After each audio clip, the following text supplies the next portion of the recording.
Hello my dear student, welcome back to channel my new video. My name is Aamir from A1 coaching. तो बेटा last video मैंने आप लोगों को GST का कॉन्सेप्ट करवा दिया था, उसके बाद मैंने आप लोगों को कैश बुक वगैरह करा दिया, सब्सिडीज बुक करा दिया। तो बहुत से बच्चों ने बोला था कि सर सेट ऑफ कैसे करते वो बता दिए। तो चलो जल्दी से स्टार्ट करते हैं और सेट ऑफ का जो कॉन्सेप्ट है उसको समझते हैं, और आपको मैं क्वेश्चन भी कराऊंगा ताकि आपको समझ में आ जाए कि सेट ऑफ की एंट्री कैसे पास की जाती है। ठीक है, देखो सेट ऑफ से पहले कुछ चीज़ें समझो। देखो मैंने आप लोगों को लास्ट वीडियो में बताया था, अगर आप लोगों ने जीएसटी का पहला पार्ट नहीं देखा तो पहले उसको देखो। ठीक है, तो वो एक होता है बेटा इनपुट जीएसटी। क्या होता है?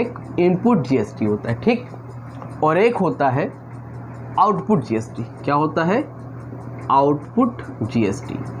अब एक चीज़ समझना, इनपुट जीएसटी जो हम लोग के लिए होता है वो क्या होता है? एसेट्स होता है। क्या होता है? एसेट्स होता है, इसलिए डेबिट साइड में लिखा जाता है, क्योंकि एसेट्स का नेचर क्या होता है? डेबिट साइड पे। जब एसेट बढ़ता है तो कहाँ लिखा जाता है? डेबिट साइड पे। और आउटपुट जीएसटी क्या होता है? लायबिलिटी होता है, और इसका नेचर क्या होता है? क्रेडिट नेचर होता है। ठीक है, अब ये समझो ये इनपुट जीएसटी आउटपुट जीएसटी है क्या। मैंने आप लोग लिखवाया था, अब अच्छे से डिटेल में समझो। मान लो भाई मेरा बिजनेस है, ठीक है, मेरा काम मोबाइल बेचने का है। तो मैं क्या करता हूँ, मैं जब भी जाता हूँ तो मान लो मैंने दुकान से 10 मोबाइल खरीदे, किसी भी कंपनी 10 मोबाइल खरीदे, और 10 मोबाइल जो मैंने खरीदे वो 10,000 रुपये के हिसाब से 1 लाख रुपए के थे। कितने रुपए के थे बेटा? 1 लाख रुपीज़ के। कितने के थे? 1 लाख रुपीज़ पे। उस पर मान लो 15,000 रुपीज़, 15,000 रुपये जीएसटी लग गया। क्या लग गया? जीएसटी लग गया। जब भी आप कभी भी कोई भी सामान खरीदोगे, भाई आप दुकानदार हो, समझ रहे हो, आप दुकानदार हो, आप सामान खरीद के लाते हो फिर कस्टमर को बेचते हो। तो उसी तरह यहाँ पर एक पर्सन है, मान लो इसका नाम है राहुल, इसकी दुकान है, इसका दुकान में मोबाइल बेचने का काम है। ये 10 मोबाइल खरीद के लाया, तो गवर्नमेंट बोलती है कि आप जीएसटी पे करो। क्या करो? जीएसटी पे करो, यानी कि गुड्स एंड सर्विस टैक्स पे करो। तो दुकानदार पे कर देता है। क्यों पे कर देता है? भाई वो ये बोलता है कि भाई अभी मैंने पे कर दिया, बाद में ये पैसा कौन देगा? कस्टमर ही तो देगा। जैसे 1 लाख रुपए में मैंने 15,000 रुपये दिया, तो जब भी आप मोबाइल बेचोगे, किसी को भी बेचोगे, तो उससे जीएसटी का भी पैसा लोगे। ये समझ में आ रही बात? ठीक है, जब आपने 1 लाख रुपए का मोबाइल खरीदा तो उस पर 15,000 जीएसटी पे किया, तो टोटल कितना पैसा लगा? 1,15,000 रुपये। कितना लगा? 1,15,000 रुपीज़। ठीक, ये पैसा आपने किसको दिया? सरकार को दिया, यानी कि गवर्नमेंट को दिया, जीएसटी का पैसा दिया। क्लियर है? समझ में आ रही बात? ठीक। अब एक चीज़ समझो, आपने ये सारे के सारे 10 मोबाइल बेच दिए। अब ये 10 मोबाइल जो बेचे वो 1.5 लाख के बिके।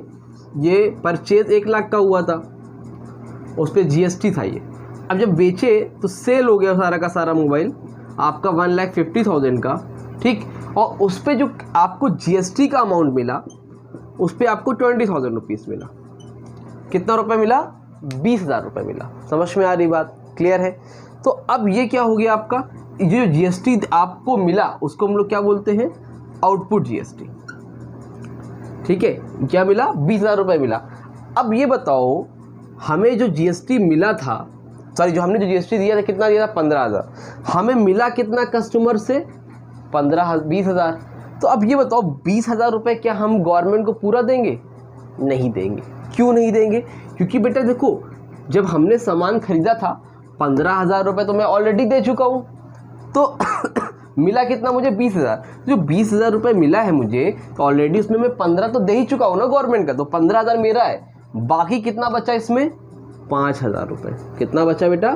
5,000 रुपये, यानी कि 5,000 रुपीज़। ये किसका है बेटा? ये गवर्नमेंट का है। समझ में आ रही बात कि नहीं आ रही है? समझ में आ रही बात? ये किसका है? ये गवर्नमेंट का है। मतलब कहने का, जब आप सामान खरीदते हो तो साथ साथ जीएसटी का पैसा पे करते हो। तो आपने जीएसटी का पैसा 15,000 रुपये ऑलरेडी पे कर दिया उस मोबाइल को खरीदने पर। अब आपने वो 10 मोबाइल बेचे, तो उस 10 मोबाइल को बेचने पर आपको जीएसटी का 20,000 रुपये मिला। तो लेकिन आप गवर्नमेंट को 20,000 नहीं दोगे, गवर्नमेंट को आप सिर्फ 5,000 रुपीज़ दोगे, क्योंकि आप ऑलरेडी 15,000 रुपीज़ पे कर चुके हो। समझ में आ रही है बात कि नहीं आ रही है? समझ में आ रही है? अब जितने भी आउटपुट जीएसटी होते हैं, लायबिलिटी होती है, तो लायबिलिटी कितने की रहेगी? 5,000 रुपये की रहेगी। लायबिलिटी आपकी 20,000 रुपये की नहीं रहेगी। समझ में आ रही बात कि नहीं आ रही है? क्लियर हो रही है? ठीक है, अब इसकी एंट्री कैसे पास होती है ये मैं आपको अभी एंट्री करके दिखाता हूँ। समझ में आ रही बात? क्लियर है? अब एक चीज़ समझो, रूल है कि अगर मान लो आउटपुट इनपुट के बराबर है, आउटपुट इनपुट के बराबर है, अभी कराऊँ क्वेश्चन समझ में, अगर आउटपुट और इनपुट बराबर है तो कोई दिक्कत ही नहीं है, बराबर हो जाएगा, एंट्री बैलेंस हो जाएगी। लेकिन अगर मान लो ऐसा हो जाए कि आउटपुट ज़्यादा है और इनपुट कम है, इनपुट क्या होता है मेरा एसेट होता है, ठीक है, आउटपुट क्या होता है मेरा लायबिलिटी होता है। अगर आउटपुट ज़्यादा है इनपुट कम है तो इस केस में क्या करोगे आप पे करोगे, कहाँ से करोगे, पे फ्रॉम बैंक। पे फ्रॉम बैंक मतलब अपने पास से पैसा लेके आओगे, ठीक है, अगर ऐसी कंडीशन हो जाए। अभी मैं एंट्री सिखाता हूँ आपको। और अगर मान लो तीसरी कंडीशन ये हो कि इनपुट ज़्यादा हो जाए और आउटपुट कम हो जाए, इनपुट ज़्यादा हो जाए आउटपुट कम हो जाए। इनपुट मेरा एसेट है, मेरे पास एसेट ज़्यादा है और मेरे पास लायबिलिटी कम है, तो वो आपका जो एक्स्ट्रा पैसा बचेगा वो आपके लिए क्या होता है, एसेट्स होता है। जब आप नेक्स्ट ईयर में जाओगे, कहाँ जाओगे, नेक्स्ट ईयर में क्या होगे, तो वो कंसीडर हो जाएगा। आप नेक्स्ट ईयर जब अमाउंट सेट ऑफ करोगे तो वो पैसा आपका वहाँ पर काम आ जाएगा, ठीक है। इसका कोई आपको अलग से ट्रीटमेंट नहीं दिखाना, आप चाहो तो नोट में नीचे लिख के दे सकते हो कि extra amount of input GST will be consider as asset and it will be adjusted in next year. समझ में आ रही बात। अब देखो समझो बात को, इसको मैं रफ करूँ, ठीक है। अब देखो कैसे एंट्री पास होती है। आप लोग जैसे क्वेश्चन करते हो ना, सारे क्वेश्चन रहते हैं तो ढेर सारे क्वेश्चन रहेगा, परचेज गुड्स फ्रॉम मोहन, उस पर जीएसटी इतना लगा इतना लगा, सब तो आपको पता है, कितना कितना लगता है आपको ये सब भी पता है। लेकिन मान लो जब आपने सब कुछ कर लिया तो उसमें आपका आउटपुट CGST आपका आ रहा है 10,000 रुपये, फिर आपका आउटपुट SGST आ रहा है भाई 10,000 रुपये, फिर आपका आ रहा है इनपुट CGST आपका आ रहा है 7,000 रुपीज़, ठीक है।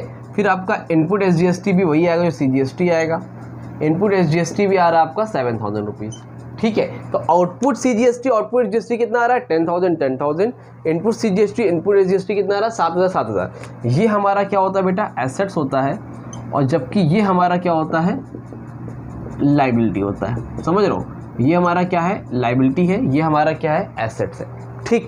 तो अब जितनी भी लायबिलिटी है, कैसे इसको सेट ऑफ की एंट्री क्या होगी, सेट ऑफ में ऐसे नॉर्मली आप आउटपुट जीएसटी कहाँ लिखते हो, क्रेडिट में, लेकिन जब भी आप सेट ऑफ करोगे तो एंट्री भी क्या करोगे, आउटपुट जितने भी आउटपुट है लास्ट वाली एंट्री में हमेशा आउटपुट कहाँ रहेगा, डेबिट में।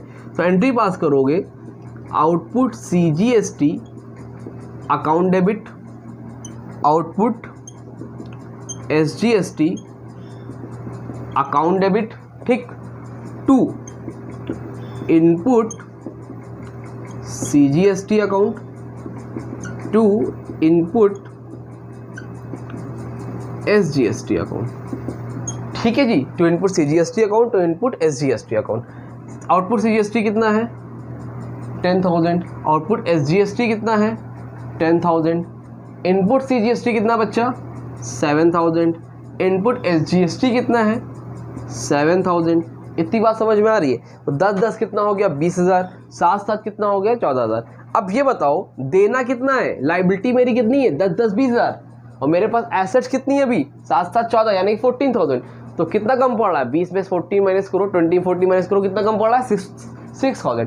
तो 6,000 आप कहाँ से पे करोगे, मैंने बताया अभी बैंक से। तो यहाँ पर क्या लिख दोगे, टू बैंक अकाउंट, कितना 6,000। आई बात समझ में कि नहीं आई, क्लियर हुआ, ठीक है। अभी आपको और दिखाता हूँ आगे, देखो मान लो इसका स्क्रीनशॉट लिया, ले लो जल्दी से, रफ कर रहा हूँ एंट्री क्योंकि यही होनी है हर बार, तो इसको मैं रफ कर दे रहा हूँ, ठीक, बैंक नहीं लिख रहा हूँ अभी।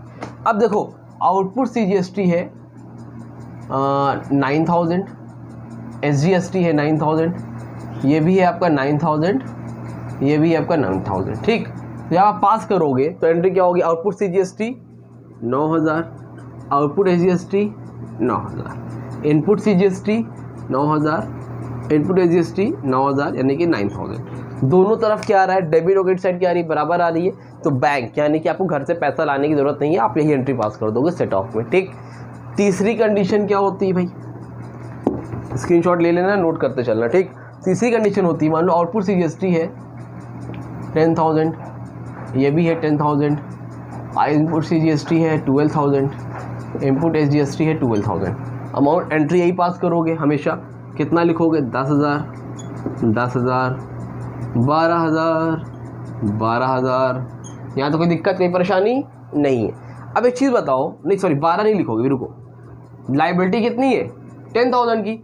लाइबिलिटी कितने की? 10,000 की। तो इनपुट जीएसटी कितना दोगे? 10,000, 10,000। अब ये बताओ देना कितना था? 10,000 दे दिया, लेकिन यहाँ पर मेरे पास कितना है? 12 12 यानी कि 12 यानी कि 2 + 2 यानी कि 4,000 मेरे पास क्या बच रहा है बेटा? एक्स्ट्रा बच रहा है। 4,000 मेरे पास क्या बच रहा है? एक्स्ट्रा बच रहा है। तो जब 4,000 रुपीज़ एक्स्ट्रा बच रहा है तो उसके लिए आप क्या करोगे? नीचे जाना, नोट करके लिख देना 4,000 input GST is as assets, ठीक है। It will be adjusted in next year. अच्छा ये भी तो मैटर करता है, ना भी लिखो तब भी काम चल जाएगा और लिख दोगे तब भी अच्छा है, ठीक है, क्योंकि 4,000 रुपये बच रहा है, कहीं सेट ऑफ तो करना नहीं है। तो आप लोग क्या करोगे? यही एंट्री पास कर दो। क्लियर हुआ? नहीं क्लियर हुआ? उम्मीद से यहाँ तक आपको अच्छे से समझ पे आ गया होगा। इस तरह से क्वेश्चन लगाओ। अब ये सारे आउटपुट जीएसटी का अमाउंट आया कहाँ? तो बेटा जब लोग क्वेश्चन करोगे ना सारे, परचेज अकाउंट डेबिट, इनपुट से जीएसटी, इनपुट जीएसटी टू ये रमेश, फिर आउटपुट करोगे, जब पूरी एंट्री पास कर लोगे लास्ट में लिखा था सेट ऑफ। तो सारी एंट्री को लिखने के बाद आप क्या करोगे? सबको जोड़ोगे। क्या करोगे? इनपुट जीएसटी जोड़ोगे, इनपुट और आउटपुट जोड़ोगे। तो जो जितना जितना आएगा लिख लोगे वर्किंग नोट में। ये काम कहाँ करोगे? वर्किंग नोट में। फिर उसके बाद जो जितना आ रहा हो कम ज़्यादा वहाँ से उसके हिसाब से एडजस्ट कर लेना। आई होप आपको अच्छे समझ में आया होगा। स्क्रीनशॉट लेना, स्क्रीनशॉट ले लो जल्दी से। ले लिया? चलो ठीक है। तो उम्मीद करता हूँ समझ में आया होगा। बचा IGST का सेट ऑफ, वो आपको मैं नेक्स्ट वीडियो में उम्मीद है आज शाम तक या कल तक करा दूंगा, ठीक है। वीडियो अच्छी लगी तो वीडियो को लाइक करो, चैनल को सब्सक्राइब करो। मिलते हैं न्यू वीडियो में, तब तक के लिए थैंक यू सो मच।